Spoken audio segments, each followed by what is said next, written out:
1877 সালে ইতিহাসের প্রথম টেস্ট ম্যাচ অনুষ্ঠিত হয়েছিল মেলবোর্ন ক্রিকেট গ্রাউন্ডে, যেখানে অস্ট্রেলিয়ার প্রতিপক্ষ ছিল ইংল্যান্ড। সেখানেই 1977 সালে শতবর্ষ উপলক্ষে টেস্ট ম্যাচ আয়োজন করা হয়। কাকতালীয়ভাবে প্রথম টেস্টের মতো শতবর্ষের টেস্টেও অস্ট্রেলিয়া জয় পায় ৪৫ রানে।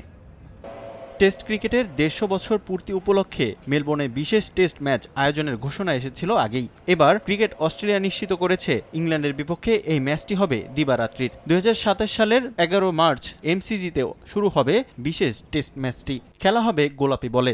এমসিজিতে এটাই হবে ছেলেদের ক্রিকেটের প্রথম দিবারাত্রির টেস্ট। মূলত মাঠে বেশি দর্শক টানতেই এই উদ্যোগ নেওয়া হয়েছে।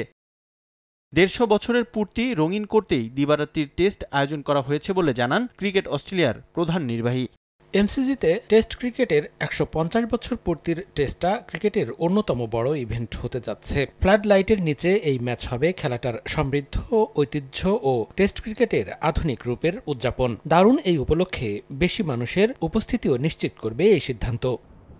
সাধারণত মেলবোর্ন ক্রিকেট গ্রাউন্ডে প্রতি বছর বক্সিং ডে টেস্ট ম্যাচ অনুষ্ঠিত হয়ে থাকে, আর সে দিনটিতে ছুটি থাকে। তবে ২০২৭ মার্চে তা থাকছে না বলেই দর্শকদের মাঠে টানতে দিবারাত্রির ম্যাচ আয়োজনের সিদ্ধান্ত নিয়েছে ক্রিকেট অস্ট্রেলিয়া।